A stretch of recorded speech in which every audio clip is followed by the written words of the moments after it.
right, hello, and welcome back to yet another amazing episode of the Adventures in Advising podcast. This is Matt Markin, and by the time you're listening to this episode, we are well into October. Ryan Shuckle, what's new? I'm trying to decide where to put my spooky time robots as we hit October. I've got so many little trinkets and toys that I'm like, oh, I have a theme going, pumpkin spice R2D2s and stuff. So, but yeah, I love the fall for sure. Everything that it means for campuses and for academic advising, the annual conference and that time of year is always a fun, energy-filled time for sure.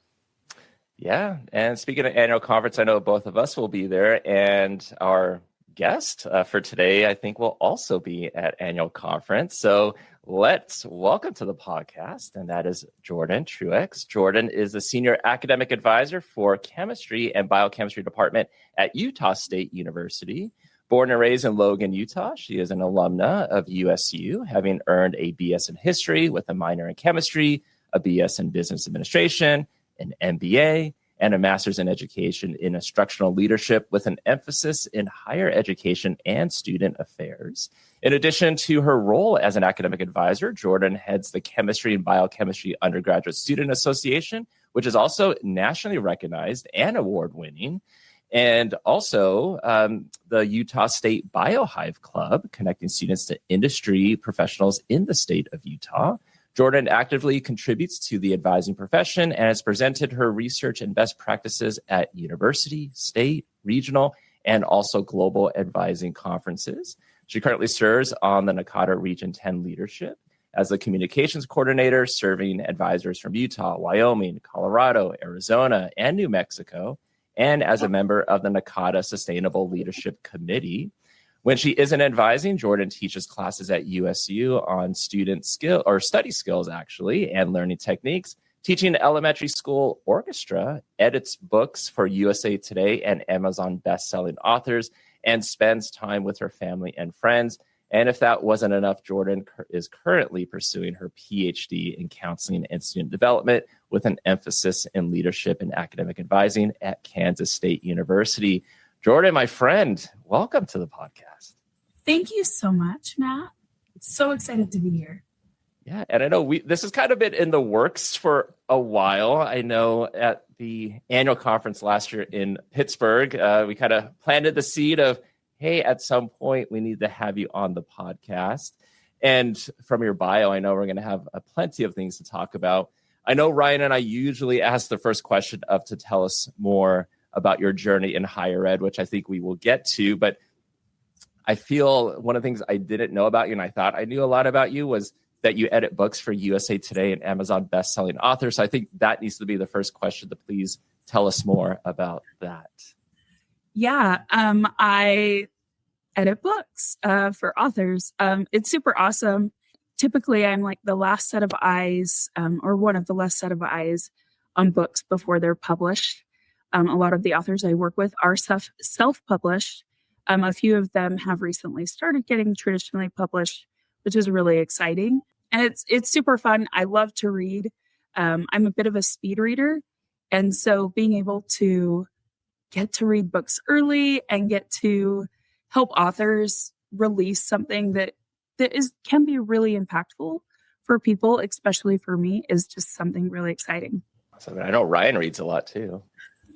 Well, the first thing I thought was like, how do you get into doing something like that? Well, funny story. So when I say I read a lot, during COVID, I think I read close to 4,000 books. I have the exact number. It's like 4,178 books in 2020 to 2021. And yes, that's an average of about 12 books a day. Some are not like huge books, right? Like they were just things on Kindle Unlimited. But during that process, and because of COVID, the indie author scene really blew up with Kindle Unlimited.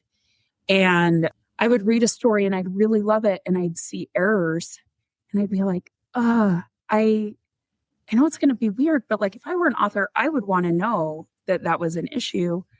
And so I just started like joining fan groups and would email or reach out to the author via Facebook or Instagram and be like, hey, I just read your book. I loved it.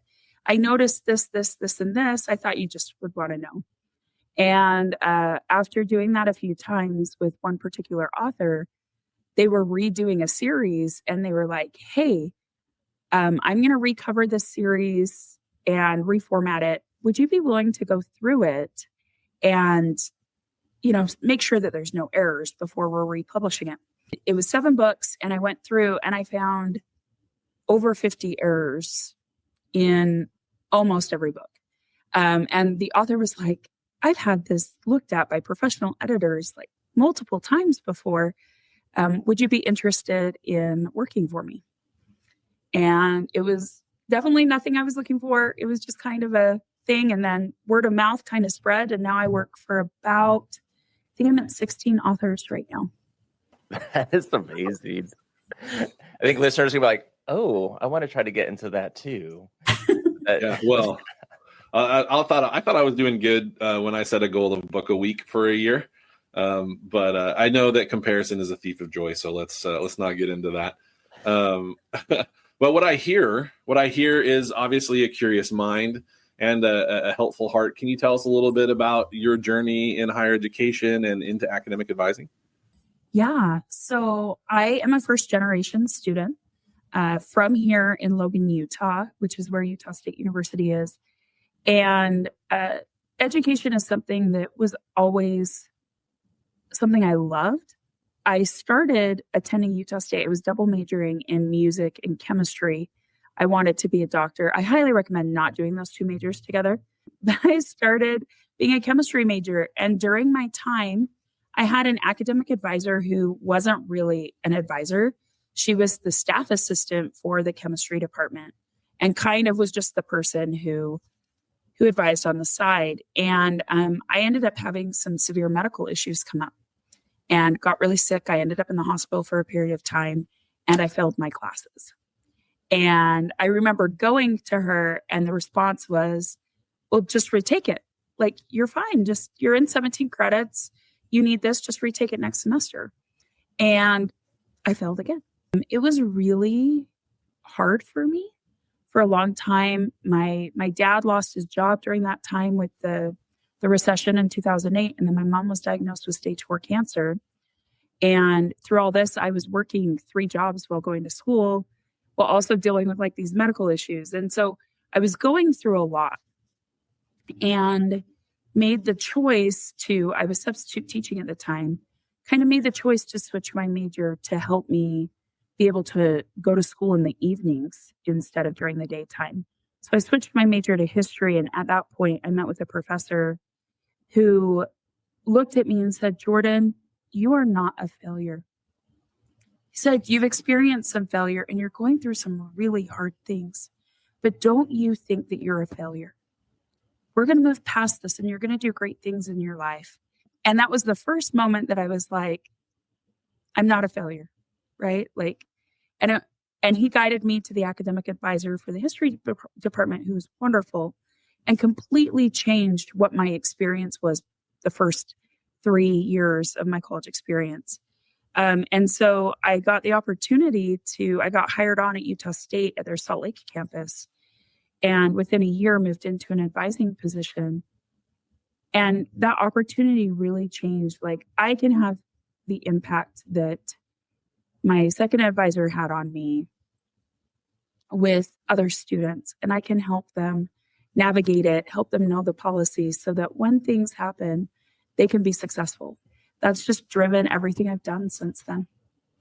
Yeah, so you're able to really kind of take your experience of what happened as a student and kind of these advisors and mentors, in a sense, that have given you those positive tips and memorable kind of quotes that you can now bring into with your students.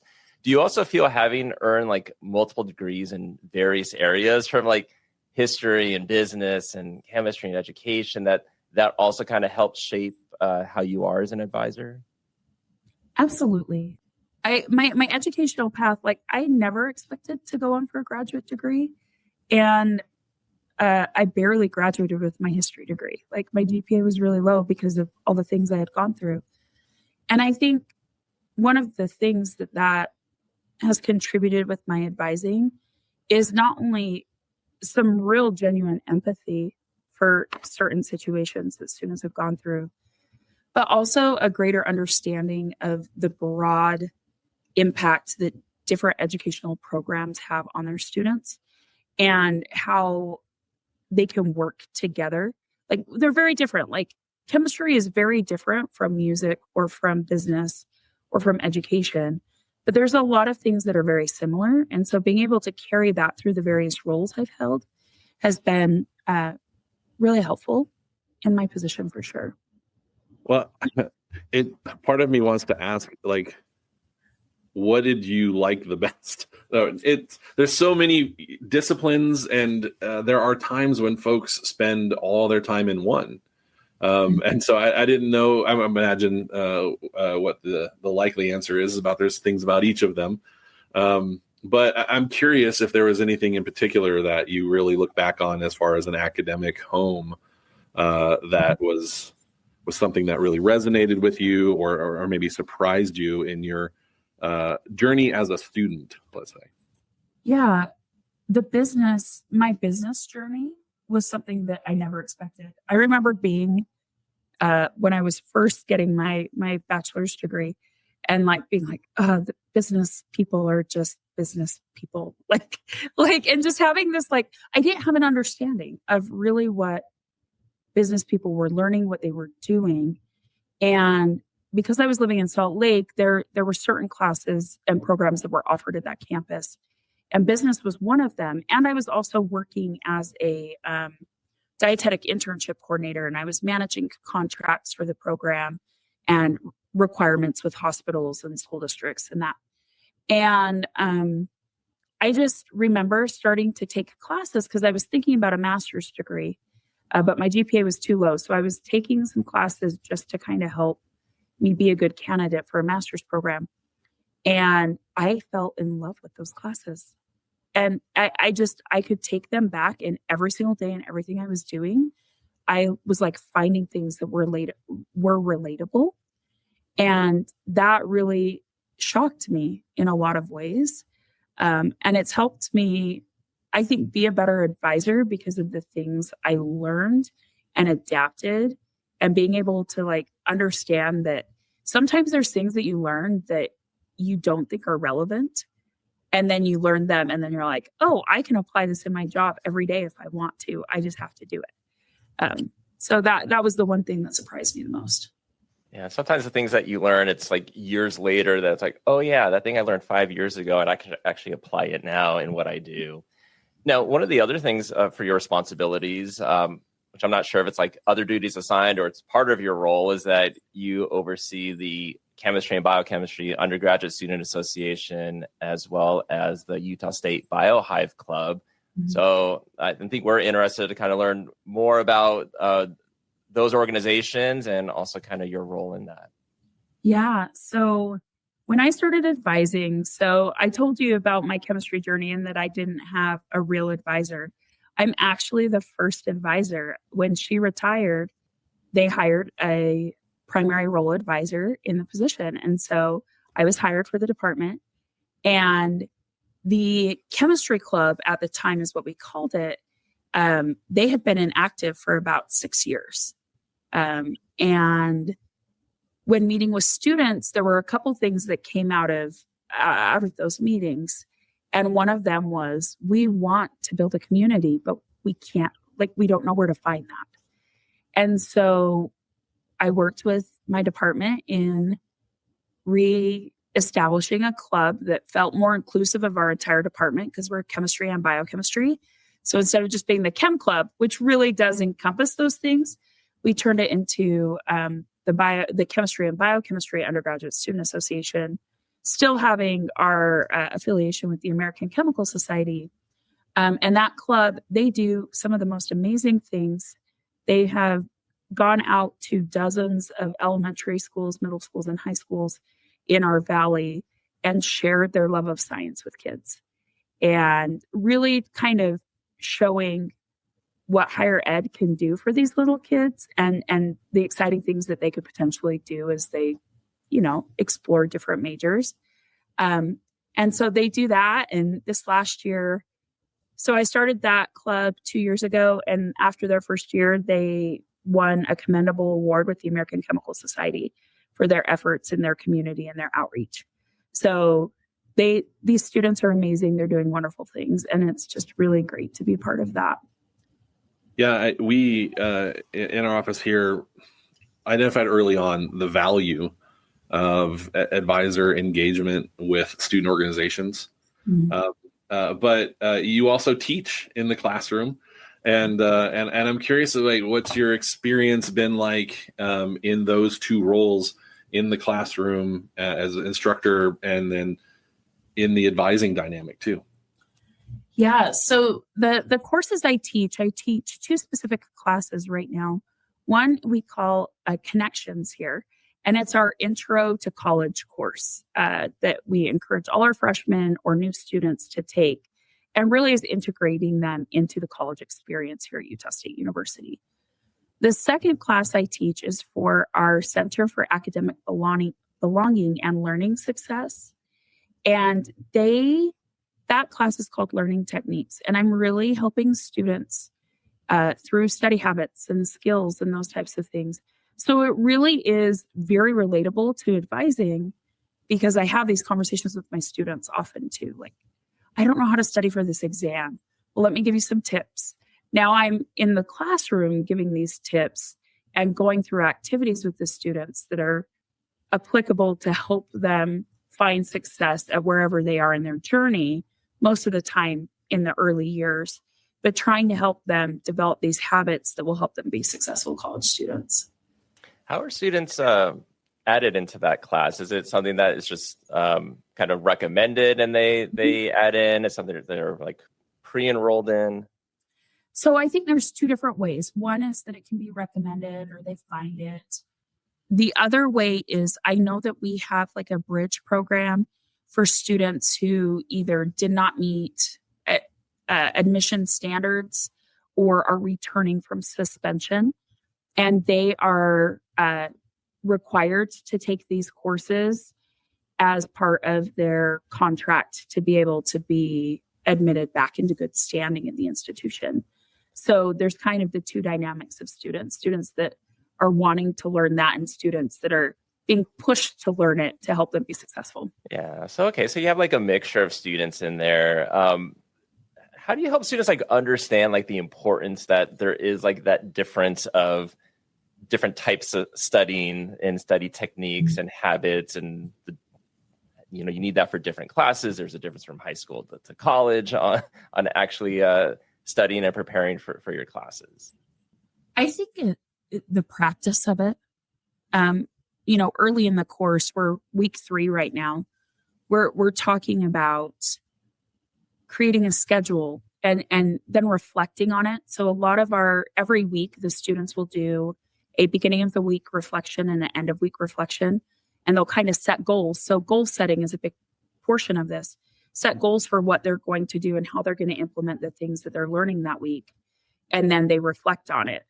And through that process, conversations I've had, this is my 3rd time teaching the class, conversations I've had with the students is, I've learned that I need to change what time of the day I'm studying because it's not working for me. I'm always too tired. Or I need to reflect on my work hours. Do I need to have a conversation with my boss? Or I'm realizing that taking a 7:30 in the morning class was not a good choice. So it's really kind of helping them come to that realization on their own through planning and reflection. Yeah, we could talk for so long about the changing of mindsets about the world and them and students themselves, how powerful that can be. But you are also teaching in another setting.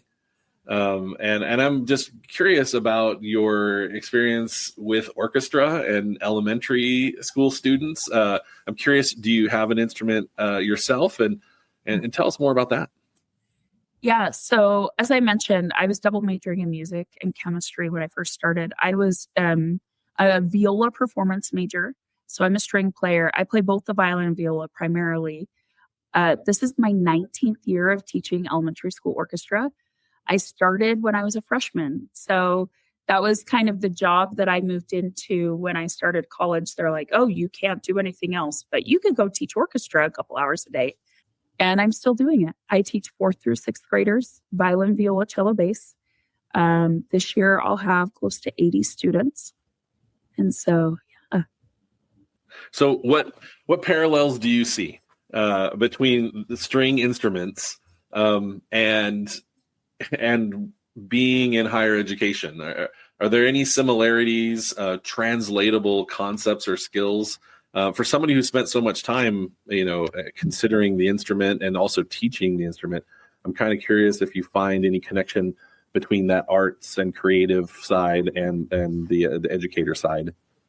Absolutely. I've been doing it so long. It's like, it's hard to reflect back on it.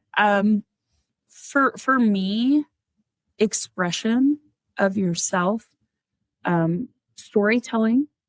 When I'm actually a bit of an introvert, you might not realize that when you meet me, because when I'm at work, I kind of put on my, I have to talk to people hat. But when I was younger, I was bullied a lot and felt really insecure. And music was my way to express myself and to find kind of that belonging with the world. And so translating that to being an academic advisor is that everyone has different ways of how they express themselves. And some of them are quieter than others. And sometimes you just need something to get outside your head that is not school or not work. You need something that will bring you joy. For me, I found a lot of joy in reading. That's kind of what gets me out of my head a lot, but also being able to turn to my instrument and find that kind of ability to express myself has been really helpful, not only just throughout my childhood, but also in adulthood as well. Yeah, so talk about the reading. Now we know about the music. And again, finding out more things about you. Then I was like, I've known Jordan for a few years. I didn't know a lot of this stuff. I do want to go back to the student orgs, because you were talking about the biochemistry undergraduate student association. Did that also encompass the BioHive Club? Yeah. So the BioHive Club is actually we kind of had it 2-3 years ago. Went on a field trip to some companies in Salt Lake City. There are biotechnology companies. Utah has one of the largest and fastest growing biotech industries in the world. And so right now, it's just a really good place for students interested in the sciences to get involved in industry. It kind of didn't exist last year. And then this year, we're ramping it back up. I have a great president who is helping get it going. And we have some tours, again, going to Salt Lake City, really trying to help students see what the possibilities are with their majors. I think often I have students, and this was kind of the same with me, where it's like, I want to go to medical school. So I'm going to choose this major because I've heard it's a great one for medical school. And then they realize that that's not what they want to do anymore. And they feel a little bit lost. And when I felt that way, it was like, oh, well, I need to switch my major. It was like, I don't want to work on a lab bench. And now we're trying to connect them to these alumni and these opportunities that help them to understand what the possibilities are, to give them ideas of, okay, if this doesn't work out, or maybe I want to do this instead. Speaking of alumni, you have a somewhat unique experience too. Not everyone advises at their alma mater and in their hometown. And I feel like I've been here in Lubbock at Texas Tech University long enough to say this is home, but it's not the home I've known forever. And I'm curious, if you reflect on that, how has that influenced your approach in advising? Especially, I'm curious about your relationship with your institution, having seen it from so many sides. Yeah, that's a great question. So I did not want to come to Utah State because I grew up here. I had great ambitions. I actually wanted to go to Penn State and got into an accelerated medical school program there. But the cost of tuition was so much in my family. As I mentioned before, like financially grew up in kind of a very low income home. So we didn't have the ability, my parents wouldn't be able to help me. So I was depending on scholarships, and I got a scholarship. It just was not enough to cover all of Penn State's tuition. And really thought, my dad and I had a conversation about, well, you should look at Utah State. Utah State is a good school. And no, it's not getting away from home, but you can move out. You can move out and go live on campus. And I had a wonderful experience, and I'm really grateful I came here.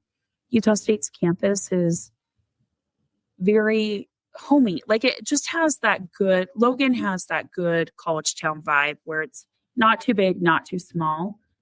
And I can walk from one end of campus to the other in like 15 minutes. So it's easy to navigate. I'm really glad I chose to come here. I had a fabulous education experience for the most part. Loved my professors, felt like I got the best education I could have. And moving into advising, I really care about the students. I care about Utah State. I care about the experience the students are having. And I want them to have an experience that they can look back on and say, I'm really glad I chose to go to Utah State. I'm really glad I chose to go to Logan and take a chance on this institution that may not be a big name, may not be the most, popular institution you hear in the world, but has really great professors and a really amazing educational experience. I feel like both of us have very similar kind of stories with that, because when I was a senior in high school, I applied to Cal State San Bernardino, but I really wanted to go to Humboldt State up north. And then they just wanted to give me loans. But Cal State San Bernardino was like, here's some grants. And I was like, okay, well, I guess the choice is made. I'm from a low income family. I don't want to pay back loans, so I'm going to go here. And it ended up being one of the greatest experiences. So very similar. And I'm glad it worked out that way. I think from this interview and knowing you, like, you're always, I think when, you have the caring for your students, you're always wanting them to also further develop. That's also something you do as well, because something else that is on your plate is you're pursuing a PhD program. So you're doing the one for counseling and student development, the emphasis on leadership and academic advising at K-State. I was hoping you can share with us, like, what was your decision to pursue that specific one, and how is it going so far? Yeah. First of all, the Kansas State program is amazing. 100% highly recommend it to anyone. As I mentioned before, I never thought I would go get a graduate degree. And I was actually at the NACADA conference. I was a co-chair for the Region 8, 9, 10 conference in Las Vegas, which we're going back to next month, a few years ago. And I was talking to Dr. Wendy Troxel at that conference and just having conversations a little bit. The PhD program had just started up, and she kind of just planted a seed.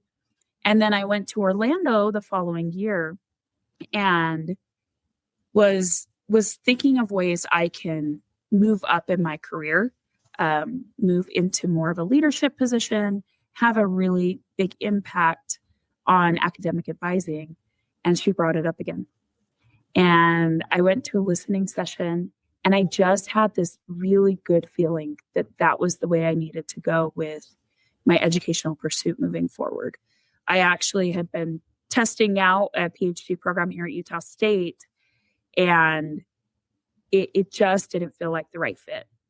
And so when I talked to Dr. Troxel, I just felt really good about it. And I applied and got in and started last summer. I'm in cohort 3. I have the most amazing colleagues in my cohort. I didn't even know what to expect. And I have friends in California and Florida and Pennsylvania and Texas, all throughout the country.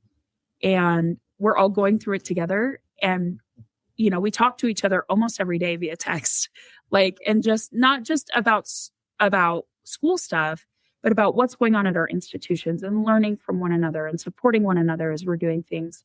And it's been a really powerful experience for me that I didn't even fully comprehend when I applied.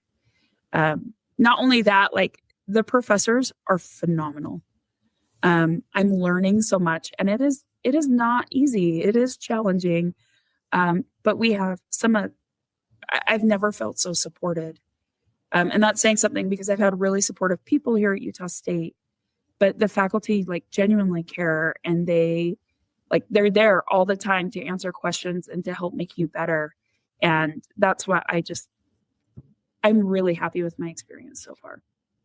And as you're moving through your coursework and stuff, I know being in graduate coursework and working with students, there's all kinds of time when things connect and you're like, oh, this has an application, or this is a way of viewing that theory while I'm in practice. But I also know that PhDs have a purpose.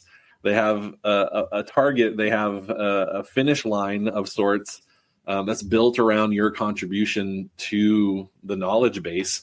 Is there anything that's percolating right now as a doctoral student who's looking at the things you're looking at that you're starting to develop an interest in for further inquiry and potential writing on those things?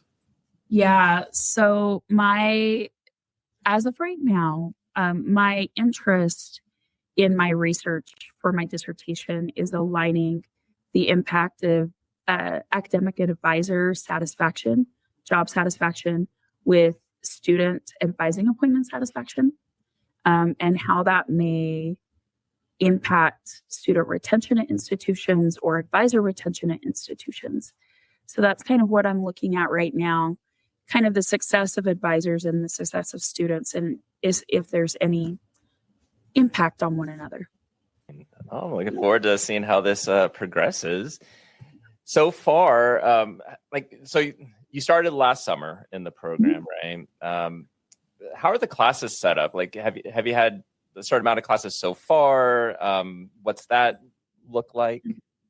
So we have 2 classes a semester. So 6 credits every semester. It's 7 semesters of courses. So we'll be done with courses next summer.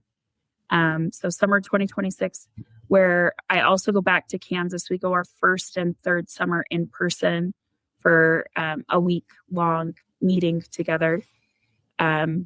So the classes are all virtual, but a lot of the professors will have like Zoom office hours or chat times that we can connect to one another. But a lot of it is asynchronous, so we can do the coursework within the deadlines, just like any other online class. One of the things that I know we mentioned when at the top of the interview about sharing your experiences and your findings and your practice as an advisor at conferences and stuff. I'm curious again about the continuity of thought, let's say. What were some of the things that you shared with colleagues in sort of a presentation space that you're still carrying with you, or maybe that you're thinking about differently at this stage of the game? I've given a lot of presentations. I think we just had the Region 10 conference in May, and I gave 4 presentations on various things, but I think there is a correlation between those. One I will be giving at the annual conference is on compassion and care in academic advising and how that can elevate your experiences with your students. I've done a lot on the 7 habits of highly effective advising using Stephen Covey's experiences, looking at the impact of high achieving students and helping them through failure. And then looking at non-traditional student experiences.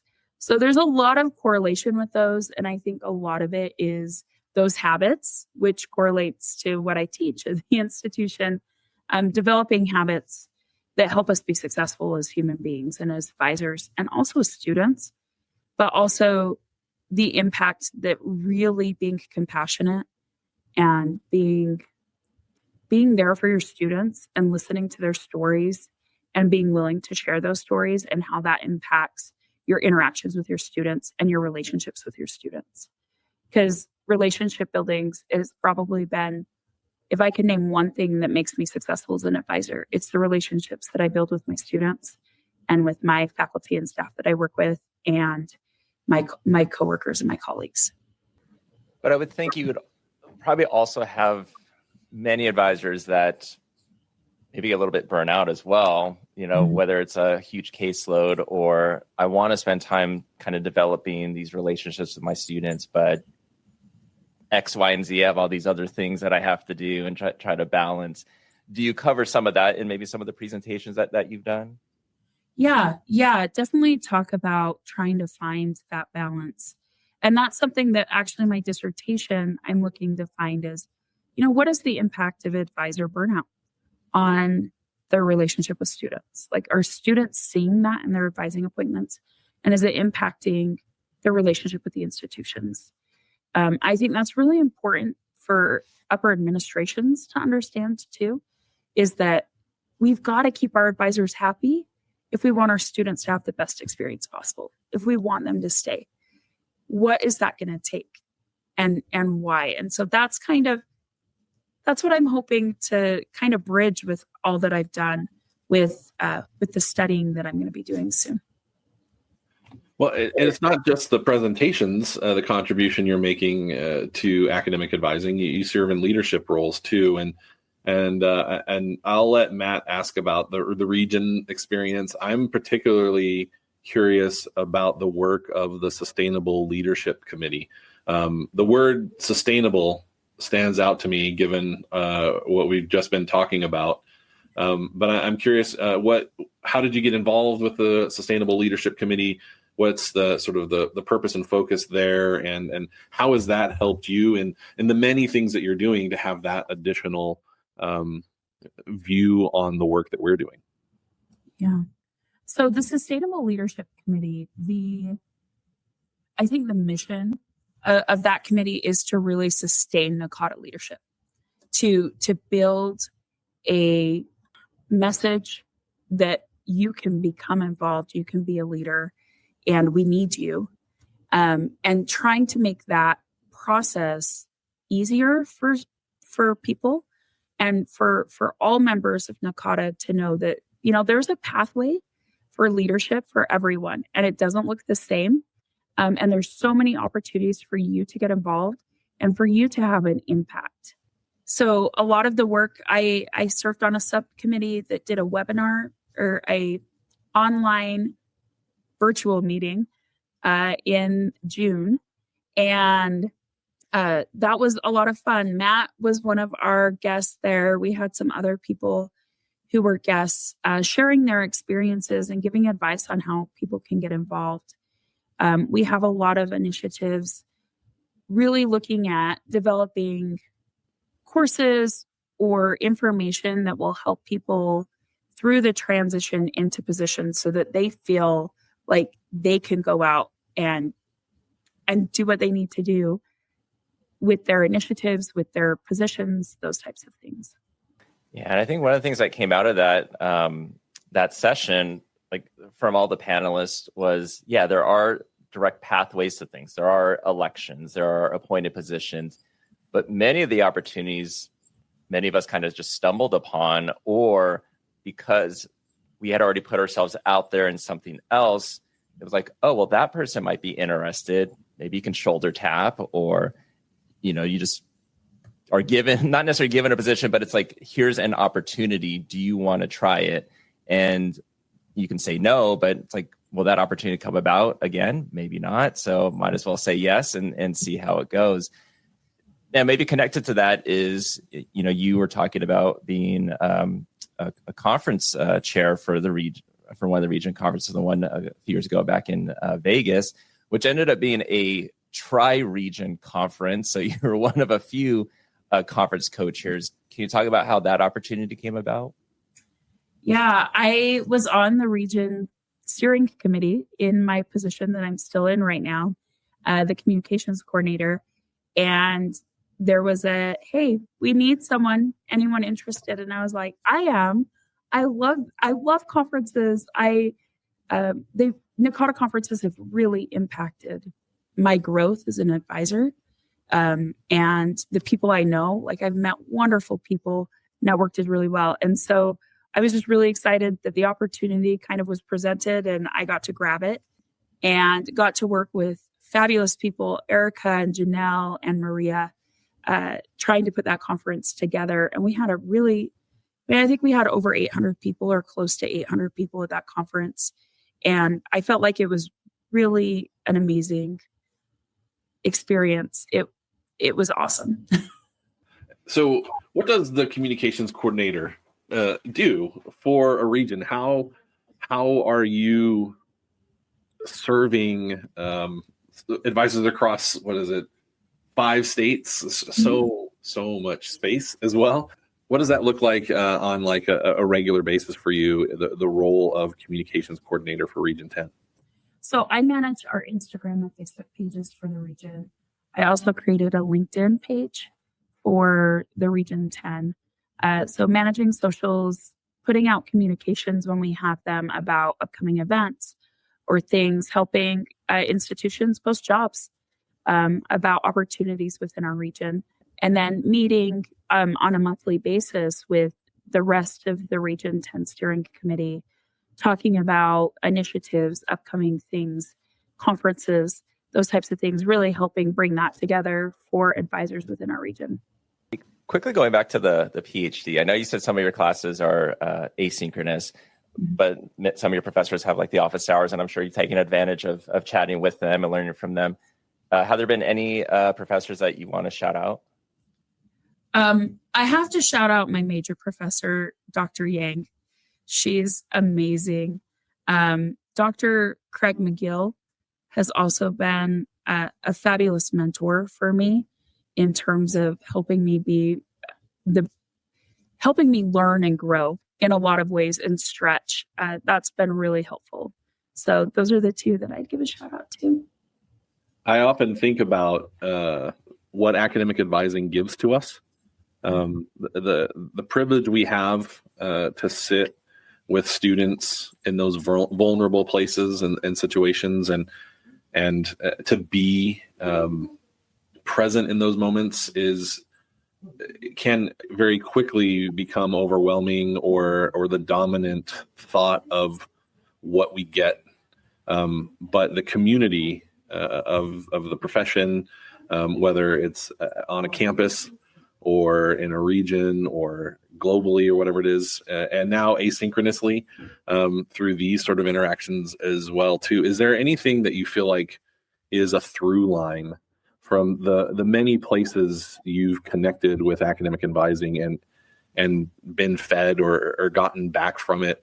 Is there a through line that you feel really sums up so far this journey?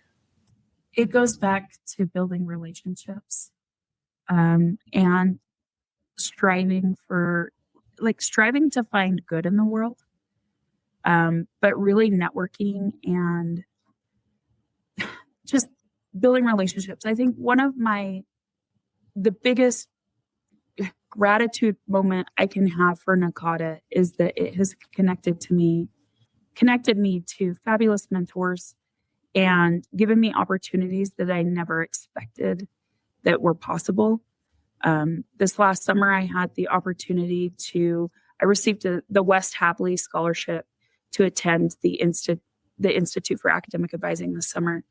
And that was an incredible opportunity to continue networking with people in a very intensive experience, to have 1 week where we are all working on action plans for ourselves and for our institutions individually. But then the collaboration and the conversations that we're having that help each other, the feedback that we received. And I think that's one of the things that I love the most about NACADA is that it's this experience where you can learn from one another and you meet other people who can help you achieve more than what you would think as an academic advisor would be possible. And that goes back to your students and it goes back to your interactions with your institutions. And so I think the most powerful aspect of advising is building positive, strong, caring relationships with one another. Yeah, it's so special. And as we wind down with this interview, we started with a non-work advising question, talking about editing books. Maybe we end with something else, non-work related. You also do a lot of traveling. We were talking right before we started recording about it. I've seen many of your social media posts of your travels. Talk to me about what you got, where you've been this year, what you got going on the rest of this year. Yeah. So this year I had the amazing opportunity to go to Japan. My best friend's husband works for the Air Force, and they are currently in Okinawa. And so I went to Japan. I went for a week on my own to the mainland, and for a week had an amazing experience. I was blown away by the Japanese culture, by their infrastructure, just blew my mind. And then got to spend 2 weeks with my friend and her family in Okinawa. And I hadn't seen them for a year. So it was really nice to just take time to be with them, take some time away, not answer emails, not do anything work related, and just kind of enjoy being with them. I do love traveling, and a lot of my travels are inadvertent, like they're not planned. It just kind of happens. With me editing books, I go to a lot of like book conferences. And so this next year, I'm going to Texas and Kansas City for some signings. Those are planned. And then for Christmas, my family's going to the Caribbean on a cruise. We're really excited. We went to Mexico this last Christmas together, and it was one of the most awesome Christmas experiences. So we're going to do that again together this year. I think if anything, if people see you at the conference, they can also ask you like, hey, can you be my travel agent? I need another job. Why not? Just add it to the list. Just add it to the list. Well, Jordan, this was a very fun interview. Got to learn more about you, and just everything that you're doing. I hope, with these travels as well, you're able to relax and kind of have your own wellness away from work. But Jordan, thank you so much for being on the podcast with us. Thank you guys so much. I appreciate it. Thanks, Jordan.